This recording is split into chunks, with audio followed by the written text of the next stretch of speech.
Hello everyone, good morning. మీరు చూడొచ్చు, today నేను 4300 ప్రాఫిట్ అయితే బుక్ చేశాను. సో ఈ ట్రేడ్స్ నేను ఎందుకు తీసుకున్నాను అనేది నేను మీకు ఎక్స్ప్లెయిన్ చేస్తాను. సో నేను ఫస్ట్ ట్రేడ్ అనేది ఎక్కడ తీసుకున్నానంటే ఎగ్జాక్ట్గా 9:16 అయితే నేను ఫస్ట్ ట్రేడ్ అయితే తీసుకున్నాను. సో నేను ఎందుకు తీసుకున్నాను అనేది ఎక్స్ప్లెయిన్ చేస్తాను.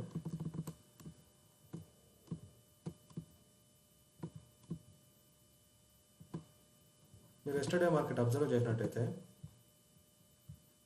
మార్కెట్ కంటిన్యూస్గా ఫాలో అయింది, దెన్ కంప్లీట్గా రికవరీ అయితే అయింది నిన్న ఎస్టర్డే కదా.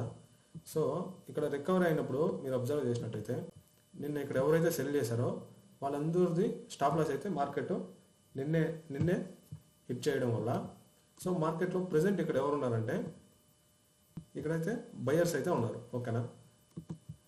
సో బయర్స్తో పాటు ఇక్కడ ఏంటంటే ఇక్కడ మనం బయ్యింగ్ సైడ్ పొజిషన్ తీసుకోవచ్చు, సెల్లింగ్ సైడ్ పొజిషన్ తీసుకోవచ్చు. సో మనం బయ్యింగ్ సైడ్ పొజిషన్ ఎప్పుడు ఏ సినారియోలో తీసుకోవచ్చు అంటే ఇప్పుడు మార్కెట్ అయితే ఇక్కడ ఓపెన్ అయింది కదా, ఇక్కడ ఓపెన్ అయినప్పుడు డైరెక్ట్ మార్కెట్ కానీ కిందకి వచ్చింటే మనం ఇక్కడ 100% మనము బయ్యింగ్ సైడ్ అయితే పొజిషన్ తీసుకోవాలి ఇక్కడ, ఓకేనా. సో ఎందుకు బయ్యింగ్ సైడ్ పొజిషన్ తీసుకోవాలంటే మీరు ఇక్కడ అబ్జర్వ్ చేయండి.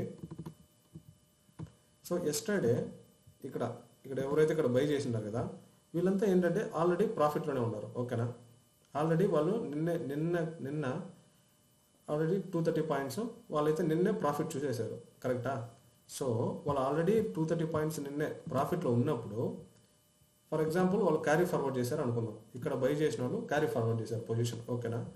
సో టుడే మార్కెట్ ఇక్కడ ఓపెన్ అయినప్పుడు ఓపెన్ అయ్యి డైరెక్ట్ కిందకు వస్తే వీళ్ళు ఏం చేస్తారంటే యాక్చువల్గా ఇక్కడ బై చేసి ఉంటారు కదా వాళ్ళైతే డైరెక్ట్ పొజిషన్ అయితే ఎగ్జిట్ చేయరు, ఎందుకంటే వాళ్ళు ఆల్రెడీ సమ్ ప్రాఫిట్ అయితే చూశారు. ఆల్రెడీ 200 పాయింట్స్ అనేది నాట్ ఏ నార్మల్ కదా, ఇట్స్ ఏ గుడ్ ప్రాఫిట్ కదా. సో ఆల్రెడీ ఒక గుడ్ ప్రాఫిట్ చూసినప్పుడు వాళ్ళు అంత ఈజీగా పొజిషన్ అయితే ఎగ్జిట్ చేయరు. వాళ్ళు ఏం చేస్తారంటే అట్లీస్ట్ విత్ హోప్ అన్న వాళ్ళు హోల్డ్ చేస్తారు. ఇంకోటి ఏంటంటే ఇక్కడ ఎవరైతే బై చేసి ఉంటారు కదా వాళ్ళు మినిమం స్టాప్ లాస్ ఉంటుంది కదా, వాళ్ళకు కూడా సమ్ 200-150 పాయింట్స్ వరకు స్టాప్ లాస్ ఉంటుంది కాబట్టి సో వాళ్ళు కూడా ఏంటంటే మినిమం 150-200 పాయింట్స్ మార్కెట్ ఫాలో అయ్యే వరకు వాళ్ళు ఎగ్జిట్ చేయరు. సో వాళ్ళు ఎగ్జిట్ చేయరు కాబట్టి మార్కెట్ వచ్చి ఇంత ఇక్కడ ఓపెన్ అయ్యి వచ్చి వీళ్ళు స్టాప్ లాస్ హిట్ చేయడం అంటే ఆల్మోస్ట్ మార్కెట్ ఎన్ని పాయింట్స్ ట్రావెల్ చేయాలా, ఒక 300-350 పాయింట్స్ ట్రావెల్ చేయాలి. ఈ బయర్స్ స్టాప్ లాస్ హిట్ చేసేదానికి 350 పాయింట్స్ మార్కెట్ అయితే ట్రావెల్ చేయదు, ఓకేనా.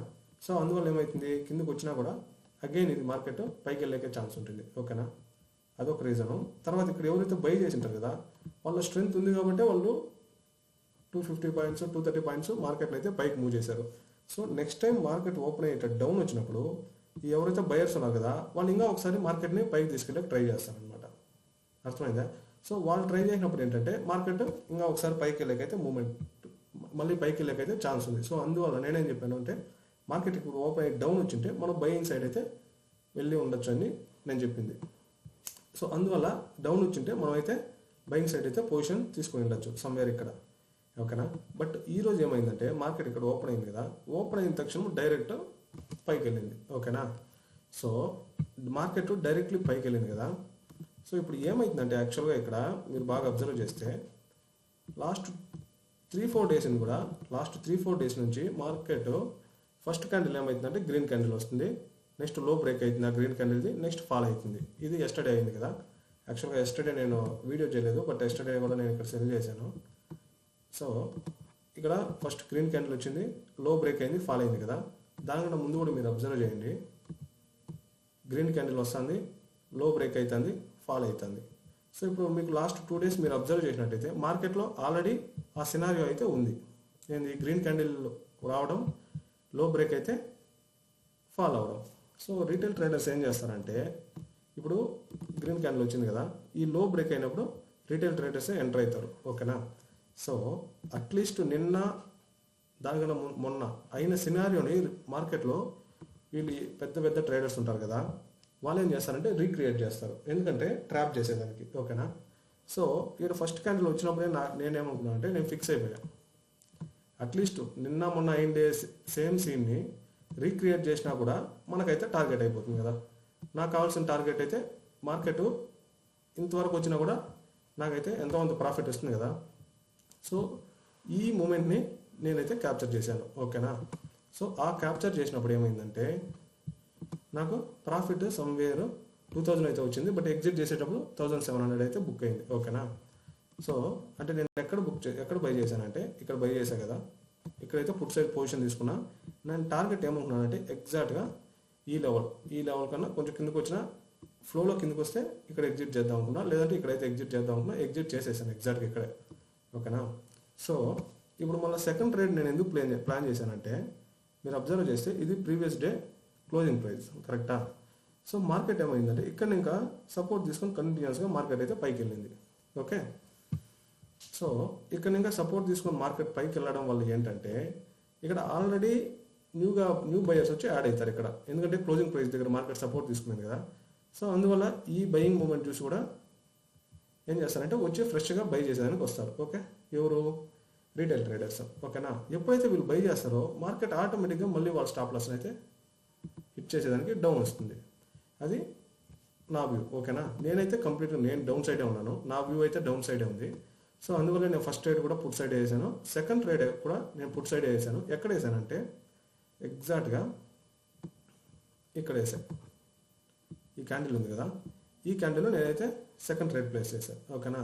సో ఎగ్జాక్ట్గా నేను ఎక్కడ ఎగ్జిట్ చేశానంటే ఇదే లెవెల్ దగ్గర ఇక్కడ వచ్చి నేను ఎగ్జిట్ చేశాను పొజిషన్ని, ఓకేనా. యాక్చువల్గా చెప్పాలంటే మార్కెటింగ్గా ఫాలో అయ్యే ఛాన్స్ ఉంది, బట్ నేను ఇక్కడ ఎగ్జిట్ చేశాను. ఎందుకంటే నేను ఓవరాల్గా నాది టుడే రిస్క్ ఎంత ఉందంటే 3000 నేనైతే రిస్క్ అని ఫిక్స్ అయ్యా, ఓకేనా. సో నాకు ప్రాఫిట్ కూడా 3000 అయితే కావాలా. సో నాకు ఫస్ట్ ట్రేడ్లో సమ్ 2000 ప్లస్ 2000 ఆ రేంజ్లోకి వచ్చింది. ఎగ్జిట్ చేసేటప్పుడు 1700 వచ్చింది కదా. సో అందువల్ల నేనేం చేశానంటే నాకైతే టార్గెట్ అవ్వలేదు, స్టాప్ లాస్ అవ్వలేదు కదా. సో అందువల్ల నేనేమని ఫిక్స్ అయ్యానంటే ఆల్రెడీ 1700 ప్రాఫిట్ ఉంది కాబట్టి ఇక్కడ సెకండ్ ట్రేడ్ అయితే ప్లేస్ చేశాను. సో 100 పాయింట్స్ స్టాప్ లాస్ పెట్టాను. ఇన్ కేస్ మార్కెట్ పైకి వెళ్ళి నా స్టాప్ లాస్ హిట్ అయినా కూడా నాకు అప్పుడు ఎంత లాస్ వస్తుంది? 1300 మాత్రమే లాస్ వస్తుంది. ఎందుకంటే నా స్టాప్ లాస్ హిట్ అయినా కానీ 3K నాకు లాస్ వస్తుంది, ఓకేనా. బట్ నా దగ్గర ఆల్రెడీ 1.7K నేను ఆల్రెడీ ప్రాఫిట్ చేశాను కదా. సో ఇప్పుడు నాకు ఓవరాల్గా ఇన్ కేస్ ఎస్ఎల్ అయినా కానీ నాకు ఓన్లీ 1.3K మాత్రం లాస్ వస్తుంది. సో ఎట్ తిరిగి లాస్ తక్కువే అవుతుంది కాబట్టి సో నేనైతే మళ్ళీ నేను ఎలాగైతే నేను ఆల్రెడీ ఫిక్స్ అయ్యాను కదా పుట్ సైడ్ ఛాన్స్ ఉందని. సో నేను అదే మైండ్ సెట్తో నేను పుట్ సైడ్ ట్రేడ్ అయితే వేసాను. సో సేమ్ థింగ్ ఇక్కడైతే ఎగ్జిట్ చేశాను. యాక్చువల్గా చెప్పాలంటే నా టార్గెట్ ఇంకా కొంచెం ఎక్కువే ఉంది. బట్ ఏంటంటే మనం ఆప్షన్ బయింగ్ చేస్తాం కదా, ఆప్షన్ బయింగ్ చేసేటప్పుడు ఇక్కడ మార్కెట్ ఏదైతే టైం స్పెండ్ చేస్తుంది కదా, ఇప్పుడు నేను ఇక్కడ ఎగ్జిట్ చేశాను. ఎగ్జిట్ చేసినప్పుడు మార్కెట్ ఎంత టైం స్పెండ్ చేస్తాం కదా, ఈ టైం స్పెండింగ్లో ఏంటంటే మనకు ప్రీమియం అనేది మెల్ట్ అవుతూ ఉంటుంది, ప్రీమియం అనేది కట్ అవుతూ ఉంటుంది. సో ఎప్పుడైనా ఆప్షన్ బయింగ్లో ఏంటంటే మనం మూమెంట్ అయ్యేటప్పుడే మన మూమెంట్లో ఎంత స్పీడ్గా మూమెంట్ అవుతుందో అంత స్పీడ్గా మనకు ప్రీమియం అనేది ఇంక్రీజ్ అవుతుంది. ఎంత స్లోగా మూమెంట్ అవుతుందో అంత ఎక్కువ ప్రీమియం అనేది కట్ చేస్తారనమాట. సో అందువల్ల మనం ఆప్షన్ బయింగ్లో ఏంటంటే సో వీలైనంత తొందరగా ప్రాఫిట్ బుక్ చేయాలి. అది కూడా స్పీడ్గా మూమెంట్ ఎప్పుడైతే ఉంటుంది కదా అప్పుడే మనం చూసుకొని ఎగ్జిట్ చేయాలి. సో అది లాజిక్ అయితే. సో మీకు 2 ట్రేడ్స్ అర్థమైంది కదా. సో ఇది సెకండ్ ట్రేడ్లో ఆల్మోస్ట్ 2600 బుక్ చేశాను. అదే సమ్వేర్ ఇక్కడైతే ఎగ్జిట్ చేశాను నేను. ఓకే, సో ఓవరాల్గా 4300 అయితే బుక్ చేశాను. సో మీకు అర్థమైంది కదా లాజిక్ ఏంటి అనేసి. సో ఈ వీడియో మీకు నచ్చినట్టయితే ఈ వీడియోని లైక్ చేసి నా ఛానల్ని సబ్స్క్రైబ్ చేయండి. Thank you.